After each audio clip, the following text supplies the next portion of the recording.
The sun had just dipped behind the Beverly Hills skyline when Kyle Richards stepped onto her back patio, the cool December air brushing against her skin. The city lights glittered below, casting a soft glow over the hills, and for the first time in a long time, Kyle felt still, not necessarily peaceful, but still. And stillness was rare these days. Her phone buzzed, again, lighting up with texts, missed calls, and Bravo fan pages tagging her in endless theories. Is Kyle Richards divorced? What's happening with Mauricio? Has her love life taken another surprising turn? The questions followed her everywhere: the grocery store, the studio lot, even the coffee shop where she tried, unsuccessfully, to blend into the background in oversized sunglasses. Tonight, she ignored the phone.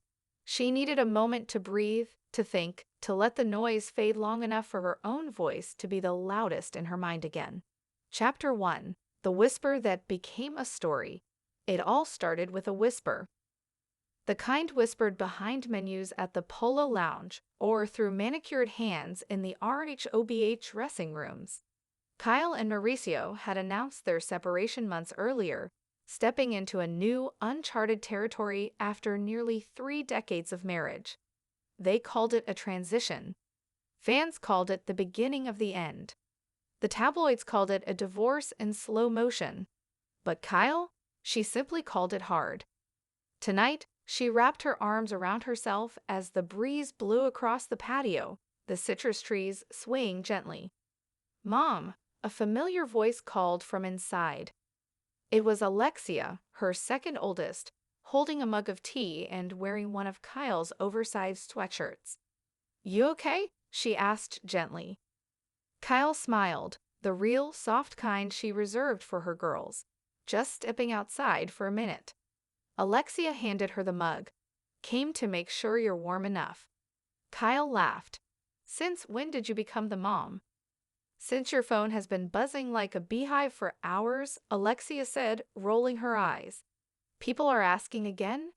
Kyle nodded. "Same question, same speculation." "Do you want to tell them?" her daughter asked. Kyle hesitated, her lips parting slightly.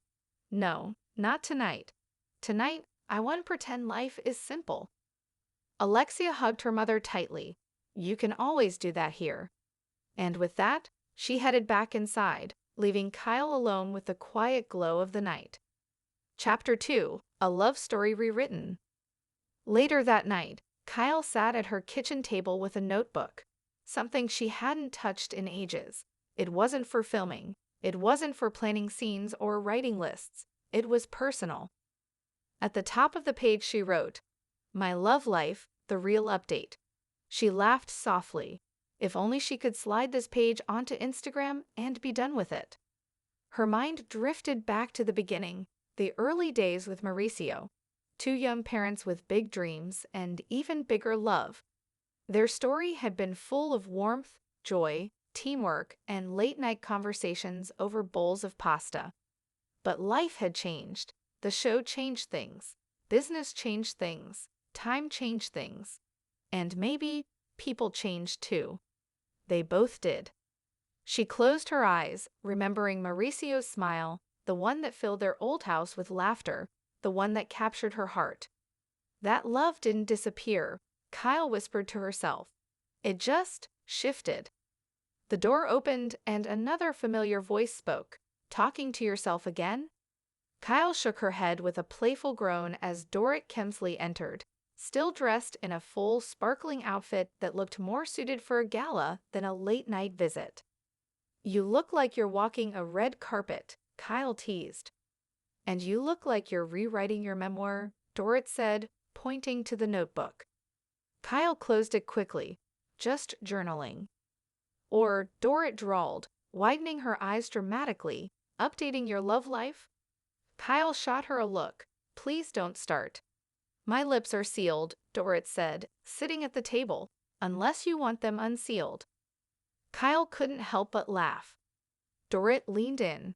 "So, who's the lucky person the internet thinks you're secretly seeing this week?" Kyle groaned. "Everyone and no one. They make up new names every day." Dorrit nodded sympathetically. The world likes a love story, but they also like a dramatic twist. Well, Kyle said with a sigh, I am not giving them a twist. Dorrit raised a brow. Are you sure? Kyle smiled, positive. Chapter 3. Mauricio's Visit. The next morning, Kyle stood in her kitchen, sipping coffee when the doorbell rang.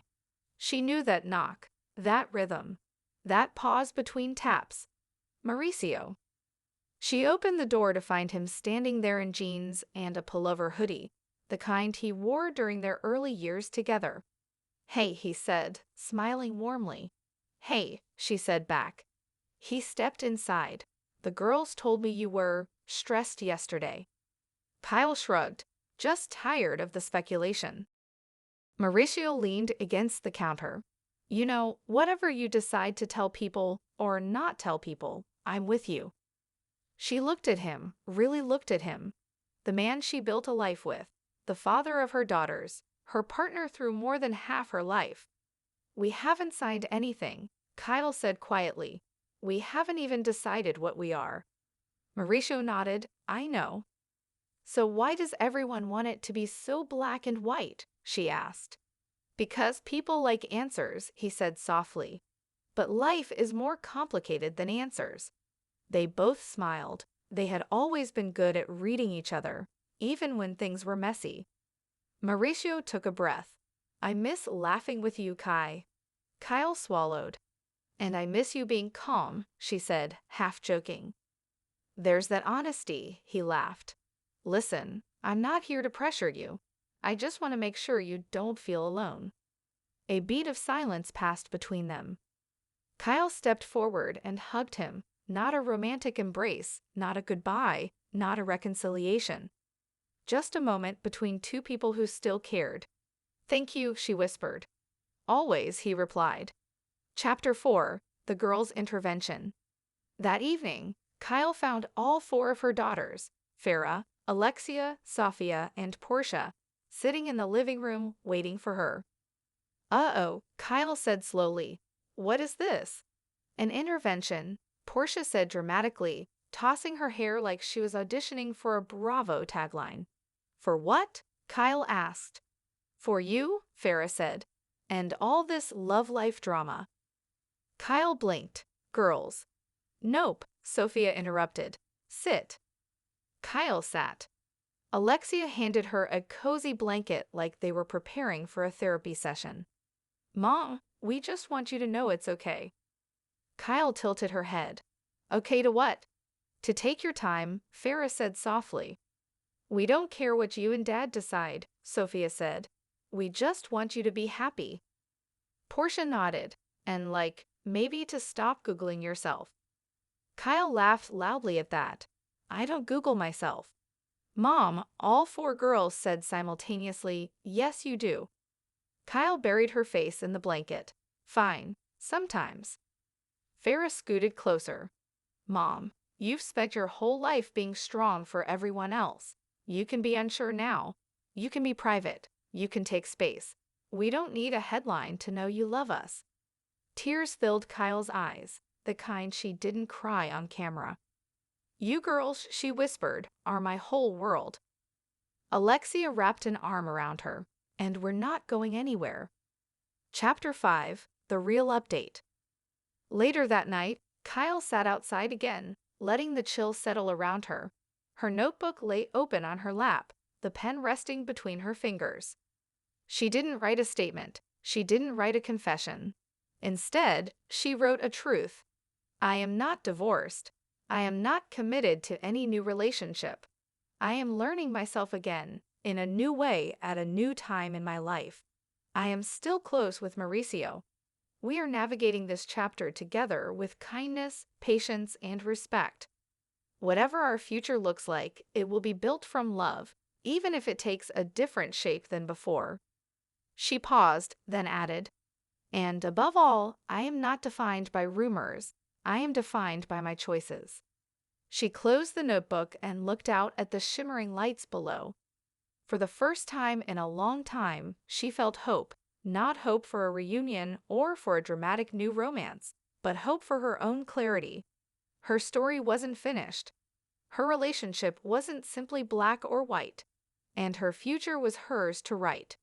Not the internet's, not the tabloids, not even the shows, just hers. Kyle took a deep breath, exhaled into the quiet night, and whispered, "I'm going to be okay." And for the first time in months, she believed it. The next morning, the soft glow of sunrise crept through Kyle's bedroom curtains, painting the walls in warm gold. She stretched slowly, feeling lighter than she had in weeks.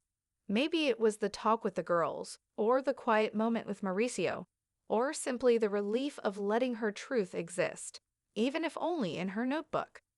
As she headed downstairs, she found her phone on the kitchen counter buzzing once again. But this time, she didn't tense up. She picked it up calmly, scrolling through messages from friends, producers, and even a few castmates sending supportive notes. One message stood out, a simple text from Mauricio. "Proud of you. Whatever you need today, I'm here." Kyle smiled, not the practiced smile for cameras, but a soft, genuine one. She poured herself a cup of coffee and stepped out onto the patio. The city stretched out before her, alive with possibility. She didn't need to make any declarations today. She didn't need to define her relationship or rewrite her story overnight. Today, she only needed to show up for herself.